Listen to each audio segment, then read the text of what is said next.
Olá, seja muito bem-vindo à nossa terceira aula da segunda turma do Census Club, o clube de leitura da Census Divinitatis, e nós estamos lendo juntos O Hobbit de Tolkien, olha que maravilha! E nós vamos partir agora para a segunda metade da nossa jornada. Nós já vencemos e eu espero que, se você está vendo esse vídeo, que você tenha lido até o capítulo 8, que era a meta de leitura das 2 primeiras semanas. Se você não leu ainda, corre para se atualizar, para ficar junto com todo mundo, para nós chegarmos ao fim certinho, né? Ao fim desse cronograma com essa leitura maravilhosa. E desde que nós saímos lá no início da Toca de Bilbo, essa turma já enfrentou diversos desafios e tem sido uma jornada emocionante, e nós estamos junto com eles. E agora, nessa segunda metade, não deixará de ser emocionante, aparecerão desafios ainda maiores e nós queremos aproveitar dessa boa história de ficção e colher dos frutos que o próprio Tolkien nos ensinou e que nós estamos vendo nas aulas, né? Nós já vimos na primeira aula o primeiro fruto, que é a fantasia, a subcriação. Nós vimos na segunda aula o fruto da recuperação e hoje, na terceira aula, nós falaremos brevemente sobre o terceiro fruto, que é o escape. E você vai ver que todos esses frutos estão intimamente interligados e o nosso objetivo é que você esteja colhendo deles, já tenha colhido bastante da fantasia, da recuperação, que você reflita sobre eles, e hoje nós queremos que você aprenda sobre o escape e possa também pensar sobre isso e colher desse fruto. E o nosso principal objetivo, como clube de leitura, não é apenas a diversão, o entretenimento, claro que é um dos objetivos também, deve ser divertido, mas o principal objetivo é que nós possamos ser leitores melhores, pensadores melhores e como nós podemos aproveitar essa leitura para isso. E também nós queremos ser cristãos melhores, que leem para a glória de Deus e que glorifiquem a Deus com sua mente, com seu intelecto, com sua imaginação também. Olha que beleza. Nós podemos fazer tudo isso junto. Nada disso está desconectado. Então esse é o nosso objetivo como clube de leitura e como instituição aqui no Brasil. E antes de iniciar a nossa fala exatamente dita sobre o fruto de hoje, eu quero te incentivar mais uma vez, se você tem gostado de tudo isso, a comprar, a se interessar, a ler a obra de Tolkien, que é sobre história de fadas, e nós falamos já que aqui no Brasil está encontrado atualmente para comprar mais facilmente naquele livro Árvore e Folha, e que você possa ler, refletir e se aprofundar mais nesse assunto. Essas mini aulas, nós passamos por cima assim e queremos dar uma direção, mas o nosso objetivo é que você se interesse em estudar mais.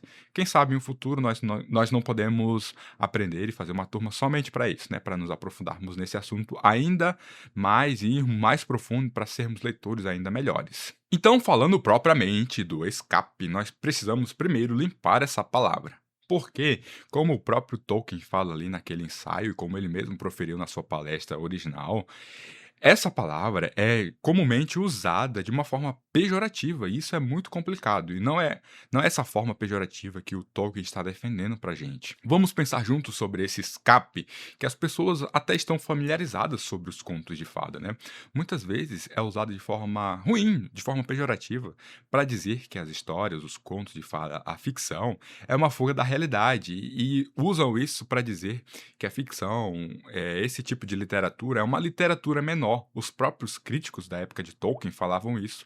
E nós podemos pensar, né? Nós podemos refletir juntos. Você já viu que muitas pessoas usam contos de fada como algo pejorativo? Usam em uma conversa, isso é um conto de fada, isso é algo, uma invenção, é algo que não condiz com a realidade, não é? E muitas vezes os críticos até falam que é um tipo de literatura, um entretenimento barato para as pessoas que não têm coragem e que não querem lidar com a vida real. É uma fuga da realidade, é para pessoas covardes que não têm interesse em lidar com o real e que fogem da realidade se entretendo com um tipo de literatura barata, um tipo de literatura menos profunda do que as outras. Tolkien conhecia essa crítica e esse veredito pessoalmente, porque ele era professor em Oxford de uma época em que o realismo reinava. Era o critério supremo de seriedade na literatura. Seus colegas, professores e escritores valorizavam obras que se ocupavam do cotidiano concreto, das tensões sociais reconhecíveis, dos conflitos psicológicos do homem moderno. E de outro lado, Tolkien passava suas horas se dedicando à criação de línguas élficas de um universo totalmente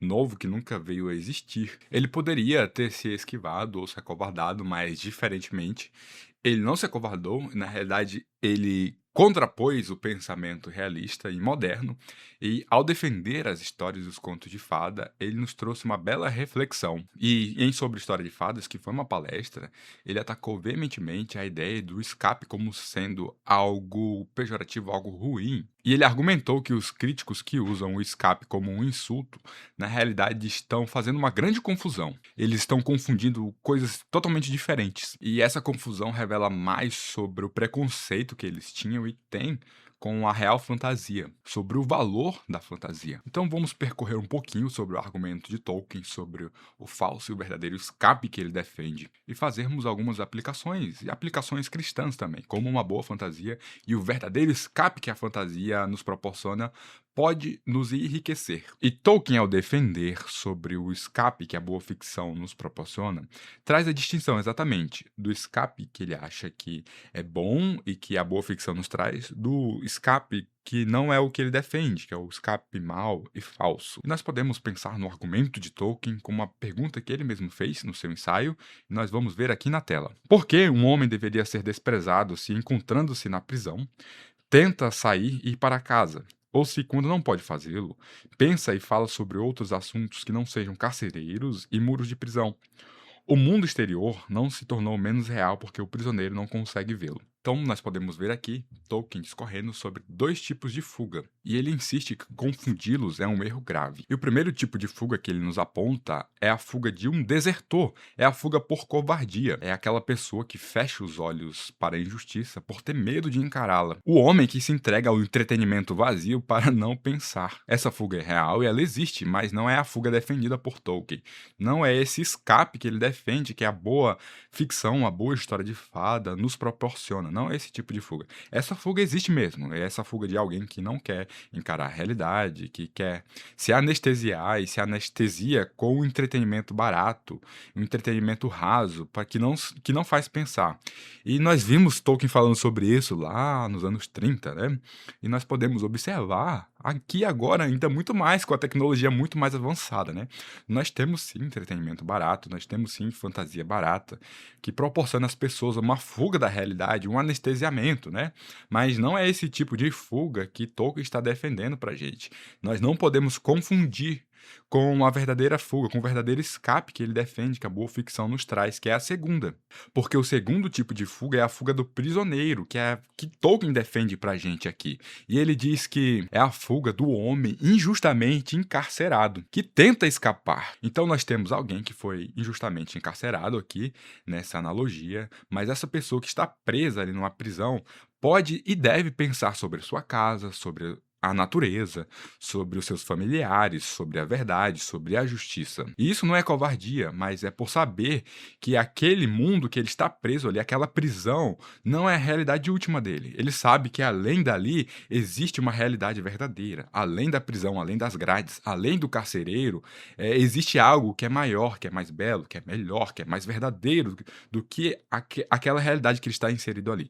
Então, ele está preso naquela prisão, mas ele pode e deve pensar sobre como que é lá fora, como que é o céu lá fora, como que é a natureza lá fora, como que é uma vida sem grade, sem prisão. Então é a fuga de alguém que se recusa a tratar aquela prisão que ele está inserido como realidade última. Ele sabe que há algo mais, é esse algo mais que nós devemos para que nós devemos tentar escapar. É esse escape que Tolkien está defendendo. E Tolkien está dizendo aqui que nós não devemos confundir esses dois tipos de escape. Na realidade, nós não devemos, e as pessoas muitas vezes fazem essa confusão até de uma maneira desonesta para rebaixar a fantasia, para rebaixar as boas fantasias, a ficção.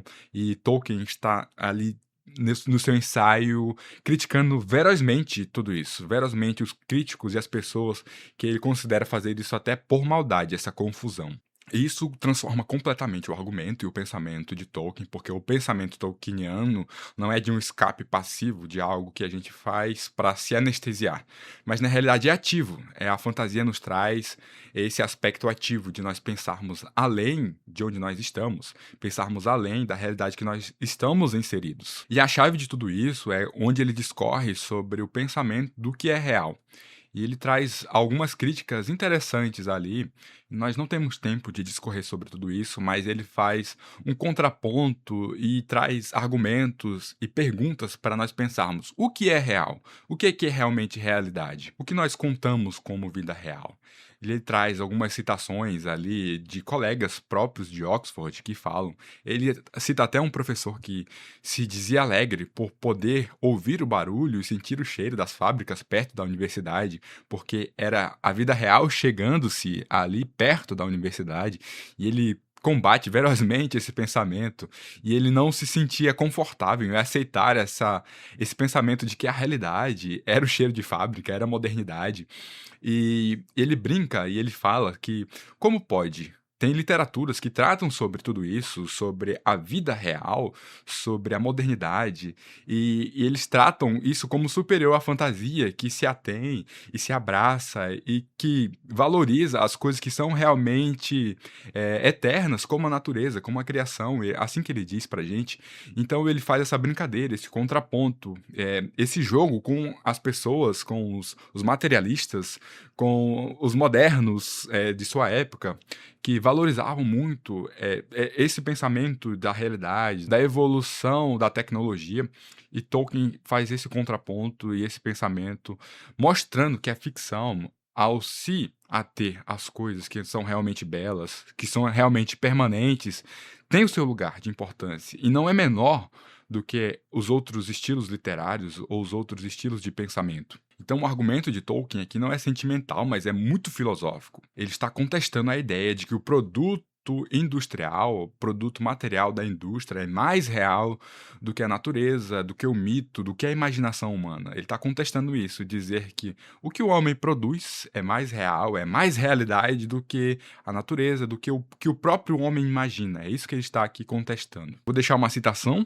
aqui dele, que ele fala sobre isso. Muito daquilo que ele e outros chamariam de literatura séria, nada mais é do que brincar sob um telhado de vidro ao lado de uma piscina municipal.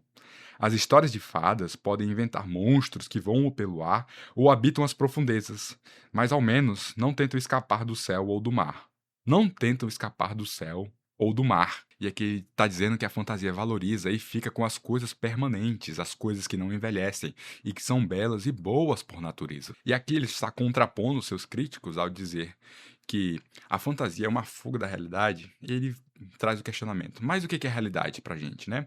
O que é realmente real? E ele faz esse jogo e ele nos traz um pensamento, né? Será que um produto de uma fábrica é mais real do que a imaginação do homem, do que o pensar do homem sobre a natureza, é mais real do que o mito que o homem cria nesse escape que nós trazemos, né, o verdadeiro escape.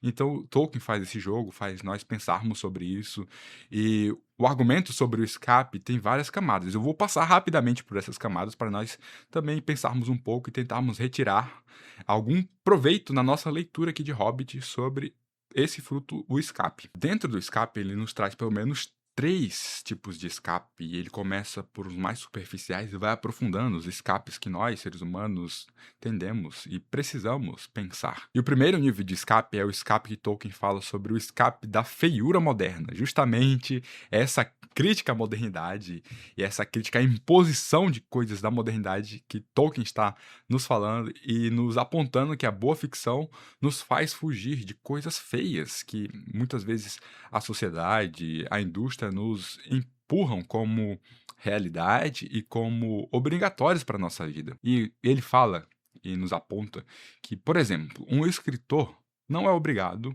a colocar na sua história de ficção lâmpadas. Se ele acha que lâmpadas elétricas são feias, são coisas feias, muitas vezes são úteis, mas são feias. Ele diz que um escritor, ao escrever uma ficção, não é obrigado a colocar isso. Não é obrigado a usar itens da modernidade só porque são reais e são usuais nossos aqui na nossa era. Nós não somos obrigados a utilizá-las na ficção. Isso parece puramente estético, né? E parece algo até retrógrado muitas vezes. Pensar, por que nós não usaremos lâmpadas elétricas na nossa história de ficção? Por que nós não usaremos o celular nas nossas histórias de ficção? E não é puramente estético, porque para Tolkien a beleza e a feiura são dimensões morais. Então, nós podemos ter itens reais da realidade que são úteis, que são presentes na nossa era, mas que por si só são feios em diversos aspectos, por exemplo. E Tolkien defendia que o escritor na fantasia ele não precisa se utilizar deles para comunicar o que ele tem que comunicar. E Tolkien achava ferozmente, defendia ferozmente que a boa ficção deve nos proporcionar beleza e verdade, e tudo isso está interligado a esse escape. Então, nós podemos fugir da feiura, da modernidade, das coisas ruins da modernidade na ficção. Então, o escritor, ao escrever uma boa obra, um bom conto de fada, uma história de fada, ele pode se abster das coisas que considera feia e ruins da sociedade.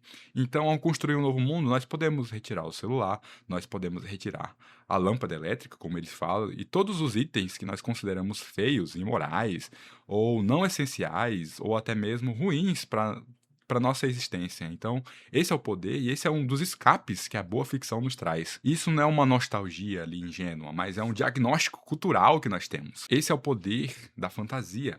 Construir mundos onde a beleza e a moralidade coexistem e são a maioria e são dominantes, né? Então, são os vencedores na história. Esse é o poder da ficção, esse é o escape que nós podemos encontrar em uma boa ficção. O escape da feiura da modernidade, então, é o grito de dizer e afirmar que beleza e bem podem coexistir e podem ser superiores e devem ser superiores às outras coisas. E o segundo nível é o escape das antigas limitações humanas. E abaixo da feiura moderna, avançando um pouco mais na profundidade do escape, Tolkien nos traz um desejo profundo e antigo dos seres humanos. Desejos que perpassam toda a história da humanidade e que a fantasia consegue satisfazer de forma que nenhuma outra arte consegue. E Tolkien fala, e nós podemos pensar que o ser humano tem o desejo de voar, tem o desejo de falar com animais, com árvores, com a natureza, se relacionar com eles de uma forma diferente na qual a gente tem na realidade. E isso somente a ficção pode nos proporcionar, né? Na ficção nós podemos falar com animais, podemos voar sem ser num avião e muitas outras coisas, outros desejos que nós temos como seres humanos e nós não podemos atingir na realidade. E aqui nós podemos pensar que é o desejo, muitas vezes, por algo que nós perdemos com o pecado. Então o escape aqui também é uma forma de nós restaurarmos, experimentarmos na ficção algo que nós perdemos lá com a queda. E o terceiro nível é o grande escape, o escape da morte, mas esse está tão intimamente ligado com o quarto e último fruto que nós vamos falar sobre ele basicamente na próxima aula, que é justamente o escape da morte, esse escape que todo ser humano deseja, né? Essa fuga da morte. E os frutos estão tão ligados que essa terceira camada do escape está umbilicalmente ligada ao quarto fruto. Então nós falaremos muito mais sobre esse escape e sobre esse desejo na próxima aula. Então, pessoal, nós falamos brevemente sobre o escape, nós podemos ver que ele é um grito, que ele é um ato de resistência intelectual até. Então era uma guerra ali, um embate que Tolkien tinha com os pensadores da sua época, que nós também temos aqui, né? Pensamentos pós-modernos, pensamentos materialistas. Então, a ficção é também esse embate, esse contraponto a esses modos de pensar. Então, Tolkien fez isso, e ali, Sobre História de Fadas, é muito interessante ver a profundidade com que ele argumenta sobre esses quatro frutos e especificamente sobre o escape, e é muito interessante, e nós tentamos aqui passar, e eu quero que nós também colhamos desse fruto nesta semana e em todas as outras semanas. Perceber que a boa ficção nos traz esse escape, não uma fuga, não de covardes, de pessoas que não sabem lidar com a realidade, né? Mas sim, em um escape que nós olhamos para onde nós estamos e nós não nos contentamos com aquilo que é nos imposto pela cultura desse século, né? Pelo modo de pensar desse século. E nós podemos refletir como cristãos a respeito disso, né?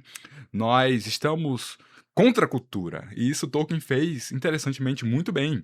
E nós devemos usar a boa ficção até para isso, para restaurar elementos de beleza, para escapar de elementos da feiura da modernidade, como ele nos disse, para pensarmos e analisarmos sobre o que nós perdemos com o pecado, o que nós desejamos restaurar. Nós também queremos escapar da morte, nós sabemos que nós temos escape da morte, nós veremos isso na próxima aula. Então é tudo isso, todos esses aspectos do escape que nós devemos colher na nossa leitura. Então nós não usamos a nossa leitura como um entretenimento barato, mas uma forma de nós refletirmos sobre todos esses aspectos também. E é isso que nós queremos fazer juntos. E essa aula já está muito extensa, mas nessa terceira semana nós leremos 4 capítulos, um capítulo a mais do que nós lemos na semana passada. Vou passar rapidamente no título dos nossos capítulos. Nesta semana você deve finalizar, no próximo sábado, o capítulo 12. E nós leremos então capítulo 9, Barris Desabalados. Esse é um capítulo muito legal, eu gosto muito desse acontecimento. Nós leremos o capítulo 10, Cálida Acolhida, capítulo 11, Na Soleira da Porta, e 12, Informação Interna. Então eu espero que cada semana você leia e colha dos frutos, essa semana também. Então nós temos mais um fruto para nós nos atentarmos. E eu quero que você observe, continue observando no desenrolar e no desenvolver dos personagens, principalmente de Bilbo, que está se desenvolvendo. Ele continua se deparando com desafios e ele continua a crescer como personagem. Então, ali nós estamos em um novo ambiente, com novos desafios, com vilões, talvez, né? Então, eu quero que você observe tudo isso, a personalidade de cada um, e nós podemos observar as facetas do escape que nós podemos refletir com os capítulos que Tolkien escreveu aqui nessa segunda metade de O Hobbit. E é isso. Essa aula ficou um pouco maior do que eu esperava, mas é um assunto complexo e eu espero que você tenha interesse em se aprofundar nele, em buscar ler e refletir e aprender com isso. E é muito interessante a filosofia que Tolkien nos traz e o que ele contradiz na sua época, que pode contradizer a nossa época também. Então, para quem assistiu a aula até aqui, escreve lá no grupo Barril, que eu vou saber que você assistiu até aqui. E essa foi a maior aula, eu acho. E eu espero que você tenha assistido. E eu te espero, nós te esperamos na aula segunda, no nosso encontro ao vivo às 20 horas de Brasília. Eu também te espero na próxima semana para a nossa última mini aula, que também vai ser maravilhosa. E nós estamos nos aproximando do fim do nosso clube. Nós ficamos um pouco tristes, mas felizes de estarmos avançando nessa leitura e aprendendo muito com esse autor. Tá bom, gente? Muito obrigado pela sua atenção e até mais!